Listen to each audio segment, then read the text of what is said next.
Daughter tripped on a laptop at school. School wants her to pay for it. Hi folks. My 18-year-old daughter goes to a high school that does everything on Chromebooks that the school provides. They are responsible for any damages to their own Chromebooks unless they purchase insurance. Last week at school, one of her classmates forgot to charge his Chromebook, so he had to charge it during class. The school doesn't provide power at the desks or batteries to charge with, so he had it strung across the aisle between desks to charge. My daughter got up to go to the bathroom and didn't see the cable and tripped on it. She fell on her face and the classmate's Chromebook also fell off the desk and was irreparably damaged, and he didn't have insurance on it.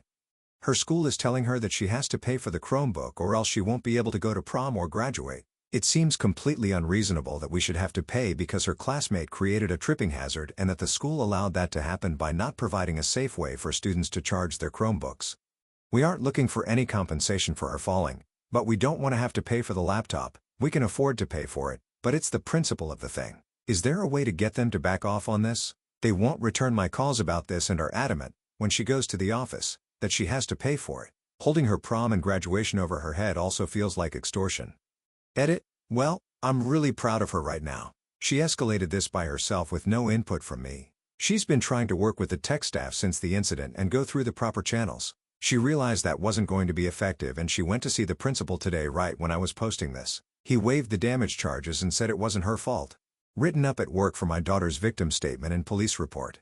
I work at a public elementary school, which my daughter attended last year. She reported inappropriate interactions by a male administrator, which I reported to the principal along with other concerning behaviors I had observed. He is relatively new to the position, and has yet to prove his ability to be trusted, hold people accountable, or follow through on things. His reaction to my concerns bothered me. He argued that males are okay to use the children's restrooms, as they just need to run in real quick. I received little to no reassurance that this man would stay away from my child. I then went and reported my daughter's situation and my expectations to other key staff, including the social worker and her teachers. I needed to know she would be protected from him. She was completely unnerved and creeped out by the way he interacted with her. I needed to know the other children would be protected from him. The remainder of the year, I watched him like a hawk. He never again went near my daughter. About a year from this initial set of incidences, I receive a message from another mother. I've been here for 6 years. I have relationships with numerous families. They had contacted the police over what this man did to their daughter. Not knowing the full story, but knowing that I had issues with this man prior, she informed the detective and he asked to speak to me and interview my daughter, which I agreed to. Several other children, parents, and staff were interviewed as part of the investigation. The case is closed/active and he was removed from the position, yet not officially terminated. The principal and his direct supervisor received a copy of the police report from the head of security, and unleashed absolutely anger in my direction.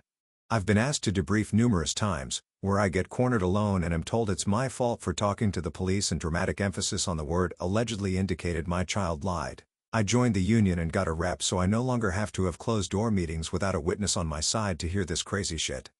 2 months ago, I was informed I was receiving a write-up for breach of confidentiality based on the contents of the police report. When I attended the meeting with the HR rep and principal to receive the write-up, I lost my mind. They quoted pieces of my daughter's victim statement in the write-up. I stopped the meeting to explain this was entirely unacceptable. The principal got aggravated and spouted more insane BS. I told him this was no longer a discussion and I was signing to note that I was receiving this BS write-up, but that I would follow district policy with a formal rebuttal within the given 10-day period. I did write a quite aggressive rebuttal, quoting board policy, social contacts, and the state law. The union rep reviewed it and found it to be assertive but appropriate. No one responded to my rebuttal and my call for higher level of accountability, fair application of policies, and refrain from retaliation. Because they chose crickets, I chose to file a grievance with the district. I finally received a call from someone in the superintendent office after almost 4 weeks following the filing of the grievance. He claims he is neutral. He wants to meet to hear my side of this. He won't allow my union rep to be present with me. HR did not provide a copy of my rebuttal with the write-up, even though it is district policy to always attach the rebuttal to the write-up when it is requested. What should I be doing here? Colorado is one party so I could record our meeting. Do I need to talk to a lawyer? I feel like I'm walking into a trap. I feel like I'm taking crazy pills. I am a mandatory reporter. This man's actions were wildly inappropriate. Why am I now the bad guy? I also feel that they are dragging this out to simply not renew me as an easy way to get rid of me. Wife mentioned child molestation from 20 years ago to therapist. My wife and I raised 3 children. Boy, girl, boy. Current ages 36, 34, 30. About 2 years ago we took our 2 younger children and their spouses on a trip. The oldest child is not on speaking terms with the family, so he was not on the trip. The 2 adult children took this opportunity to let us know that they were both sexually molested by the oldest son when he was 13 and 14 years old. They did not want to talk about details or drudge up the past. Did not want authorities involved. They just thought that we, the parents, should know what happened. My wife and I were devastated. We had no idea. We respected the wishes of our children to leave it in the past. We haven't talked about it since then. We have a wonderful relationship with both of them. The oldest son is completely out of the picture and nowhere near California. Tonight my wife went to a therapist to talk about past traumas. Nothing worth mentioning here, but she's lived a fairly sheltered and safe life with normal life challenges. She thought talking to a therapist would help her learn new life skills and just become an all-around better person. When she mentioned the molestation incident, the therapist told her she was a designated reporter. She is going to report it to CPS. My thought is that once you get a government agency involved in your life, you set a machine in motion that will only cause you heartache. There are no children involved. The oldest is completely out of the picture and the other 2 don't want to talk about it. They are living amazing and successful lives. My question is, what might CPS do? Should I try to track down my son and warn him? He's not hard to find. He's just not involved with the family. Will my wife and I be contacted by CPS? Update. Thank you all so much for your collective wisdom. My wife talked to her therapist today to ask about the reporting situation. The therapist informed her that from the information shared in the session, this is not reportable. She also said that CPS is all about protecting children and not getting involved in adult lives many years after the fact. I've read all of the messages and appreciate all of the different perspectives. One interesting note to point out, only a few seconds after I made my original post I was DM'd by a very concerned person offering legal help. It was not enough time for a person to read my post and type up such a long DM. It seems to me that an AI bot sent me the DM. I for one would rather hear from real people than from an AI bot about such an important and personal situation. Teacher threw my students' belongings in the garbage in front of the class as retaliation. My child is in 6th grade. He has had issues with a teacher all year long. On Monday my child walked up to this teacher and asked him if he could trade his backpack for a pencil to use during the class period. The teacher stated he didn't hear him. So my son repeated himself and said, "Can I trade my backpack for a pencil?" The teacher then took my son's backpack, opened the zippers and dumped everything that was in the backpack into the garbage in front of a classroom of children and then told my child to go sit down at his seat. This backpack had all of his schoolwork, some forms that need signed, a library book and personal belongings. This teacher never retrieved his belongings from the trash. He allowed them to be thrown into the garbage that night, and he didn't even bother giving my child back his backpack. I had to go request it. The vice principal sent an email to this teacher to ask what happened, and the teacher confirmed that the story was accurate and that he dumped my child's belongings in the garbage because he felt my child was mocking him because he was laughing while asking for a pencil. The vice principal stated he believes that this was the teacher's way of teaching my child a lesson. The school is not helping at all. In fact, the admin at the school have tried to make me feel like this is not a big deal. I requested that my son be moved to a different classroom for that period. I was informed that that is difficult if not impossible. I was told by the vice principal and the principal that the principal would get back to me with his decision on this matter, and I've not heard from him since. I have reached out multiple times. I have gone as far as reaching out to the school board and the superintendent. I am currently pulling my son out of school before that class period and returning him after that class period, which I informed them I would do beforehand, as my child is intimidated and humiliated by this teacher. We have incredibly strict attendance policies in our district and I'm unsure of how to proceed. I'm wondering if there's legal action that I can take? Wife has been shoplifting frequently. Hello everyone. Throw away for anonymity's sakes. Last night at around 2 a.m. my wife woke me up crying. She said she had something really important to tell me but was obviously freaked out about it. She told me that over the course of the last few months she would occasionally be in a store like Target, Walmart or Home Depot and would maybe not scan everything in her self-checkout cart. Nothing ever incredibly expensive. A $35 bookcase here. A $20 vinyl there. Maybe a Red Bull can. But it's been a snowball effect and she says it's scaring her. She told me she doesn't remember when it started. And she doesn't know exactly how much she's taken. Only that she feels incredibly guilty about it and wants to stop. She's promised me that she will do her best to stop. We're not quite sure what that looks like yet. At the very least she's promised to call me whenever she maybe feels an urge to do this again in the future. But obviously this has both her and me really freaked out. Besides this, we've never really had any potential legal troubles. Is there anything that I need to be doing at this moment to help nip this in the bud from a legal standpoint? I feel like I can't just go return vinyls or other small things to a Target. Update. A lot of helpful comments, so let me say thank you. The hardest part of this has been the non-stop anxiety grip on my chest. I spoke with 2 different lawyers who are open on Saturday for a phone consult. They've told me very similar things to the thread.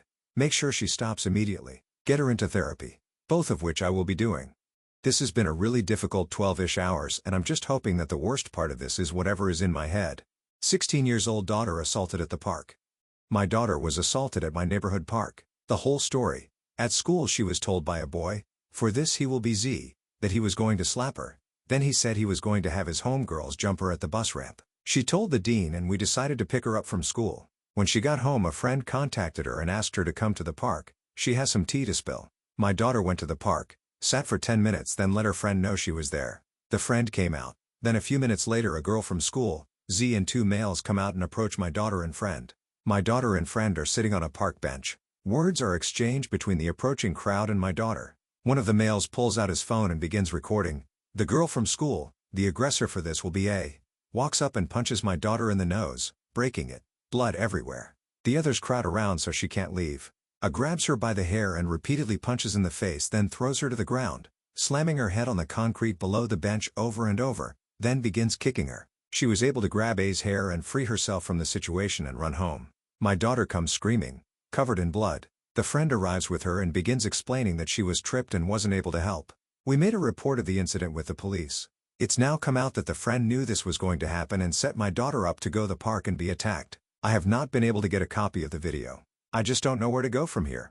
My daughter and A have a class together. They all live in our neighborhood. I, 19F, am stuck in a dead-end relationship, but I am his kid's primary caregiver. So here's my situation. I am dating a guy, 26M. We'll call Tony. You can hound me on the age gap another time. I'm very aware it's uncomfortable. He has 2 kids, 3M and 1F. We have had the babies full time as their biomom has been choosing drugs and men instead of her babies, so who knows if she will care for them anytime soon. I am their primary caregiver. I work from home, and care for the kids, clean the house, cook all the meals, do all the laundry. You see what I'm getting at? Tony works 4 a.m. to 12 p.m. Monday to Friday, and I am very thankful he works to provide for us, especially when I was not working. But when he gets home, it's straight to the couch, on the phone, drinking beer. I can't remember the last time he changed a diaper, made the kids a drink, bathed them, etc. I have to hound him to change a diaper and he'll complain the whole time. Again, the last time was a while ago. Mind you, these are his kids. I didn't even push them out and I care for them more than both their parents combined. The 3-year-old is nonverbal and autistic.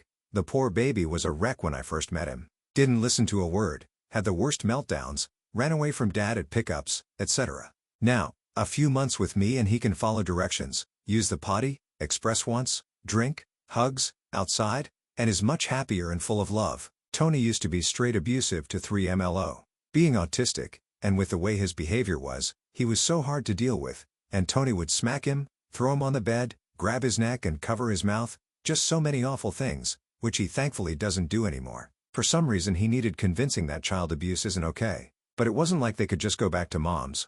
A few weeks prior, we picked up the babies, and the infant, who was 6 months old at the time, had a pipe burn on her leg. So she definitely wasn't going back to mom's then. I hate it. I feel so awful for these poor kids. I love them with my whole heart, and these past few months have changed my life. I always wanted kids, and while I was young starting out, I feel like I am the best mama/stepmama I can be. I know these babies love me. I love them. But I don't love their father anymore and I cannot bring myself to possibly leave them in either of their parents' care. I want them. I want to adopt them. I will do whatever it takes to keep these little ones safe. I just want advice from the wiser and more mature. I mean, I'm only 19 FFS. Their parents are 26 and 27. Like, what did I get looped into? But never mind how I got here, I just want to get out, with the 2 little ones safe. I can absolutely afford the kids on my own, so don't worry about my finances. I'm also the one who set up all doctor appointments, getting LO into OT and street, take them outside and to the park, do all the clothes shopping and meal prepping. Like, I got it. These babies are protected and I am sane LOL. A coworker robbed me in retaliation for rejecting him. How can I protect myself at work? The other night a coworker and I went out for a nightcap after work. Eventually things started to get weird and I had to tell him I wasn't interested in him romantically. I walked away to de-escalate the situation and when I returned he was gone along with my bag, phone, wallet, ID, money etc. Another patron of the bar says he saw him leaving with my bag. I went to the police station to get help getting home since I had nothing on me and also filed a complaint for grand larceny. Once I returned home I got to my laptop I emailed my HR and management team. No one has responded to me to this day. Via Find My iPhone, I tracked my phone to his neighborhood and then later in the day a block away from our mutual place of work at a time which he was scheduled to work. I went in, asked for my items back and he still denies having them. I then go look to where my phone location is pinging. I see a vehicle with a package in the back seat that has his name and address on it. The address on the package aligns with the location my phone pinged at earlier in the day. My detective calls me and says to hang tight, he thinks he has enough for a warrant and that he'll be right over. I take the detectives to my place of work and when confronted by law enforcement he agrees to a voluntary search. The officers retrieve my purse, minus $200 and I go forward with pressing charges. I ask for an order of protection, which I was told would be served to him upon his arraignment. Basically something got lost in translation and since in most grand larceny cases the parties don't know each other, no order of protection served. HR's official stance, they haven't told me this directly, I had to hear it from management in an off-the-record conversation, is that since all events, minus his arrest, took place after work and not on company property it's none of their concern. I was under the impression that I could still file a sexual harassment claim even if it didn't take place during work hours. I wanted to seek an order of protection because I believe he did this in retaliation for rejecting him. He left me completely vulnerable, a woman alone, late at night, with no way to return home. This individual also knows where I live. He also answered my phone several times while I was stuck in Manhattan and taunted my fiancée by refusing to tell him what happened to me, where I was, or who he was. When asked where is my fiancée, is she safe? He answered, I don't know. Where do you think she should be right now? Who do you think she should be with? I was hoping I could get the order of protection so we don't have to work together. But unfortunately he's not due in court until May and the ADA says it's unlikely a judge will hear the case without him present. Since my work refused to do anything without legal intervention, I would like to know what my options are. Am I really going to have to work alongside someone who did this to me? I know he is innocent until proven guilty, but I want to feel safe at work. My cousin, a U.S. citizen, seems to have died mysteriously at a resort in the Bahamas last night. Staff are opaque. What can we do? MD location. MD, if it matters? Is there anything we can do that we haven't already done for my cousin and his family? My cousin was visiting a resort in the Bahamas with his family. They only touched down yesterday morning. At 11:41 p.m. last night, he sent his mother a text, telling her that he was going to get something to eat. Beyond this, the story appears confusing. At around 3 a.m., the police, or security, contacted his mother at their hotel room to let her know they were investigating her son regarding an incident in a restaurant, where he allegedly spat on hotel staff after being denied access to a restricted area. This is very unlike him, but who knows? Right after this incident, he was spotted by a security guard running through a nearby casino, so quickly that he dropped his phone. They had found that phone, which may be how they connected him to his mother. The security guard stated that he made a right turn out of the casino. However, according to his mother, this right turn would have led to a dead end, meaning he couldn't have possibly gone that way. We learned the following information after a call to the U.S. Embassy in the Bahamas to report a missing U.S. citizen. At 6 a.m. that morning, an unresponsive person was found floating on the reef near the resort. The individual was taken to a nearby hospital. At some point during this process, whether on the scene, en route to the hospital, or at the hospital is unclear, the individual was pronounced dead. The police stated to the embassy that this body is indeed his, referring to him by first and last name, but we are unaware of how they determined this. We don't know that he had any identifying information on his person. They did not share this confirmation with his mother, but they did contact her about the body. The police told her that she would not be able to identify them until Monday. They explicitly stated that this was not a homicide. They even had the coroner visit her at the apartment she was staying in. I'm unsure how this was determined so quickly. We called the hospital that the police told the embassy that he was sent to. They have no record of him. They also have no unidentified decedents. We, the rest of the family, in the U.S., also called the resort to ask if they, family in the Bahamas, could possibly post flyers around to see if anyone had seen him. His mother and father are too distraught to be of much help right now. When we called, the staff was incredibly dismissive and brusque. We were told not to intercede on behalf of the family, the staff member assuring us that his mother would have likely reached out, she had, I believe, and to allow local police to handle it. To clarify, we were not blaming them for the disappearance or asking him to help us find him, only asking if there was anything else we, or they, could do. The shift manager we were eventually transferred seemed to be in a panic. He attempted to hang up on us repeatedly as soon as we explained what was wrong, cutting us off by saying okay, bye, multiple times, and repeatedly stated that there was nothing that they could do. The shift manager was apparently aware of the situation prior to our call, as he asked if we were calling about the missing person as soon as we were transferred.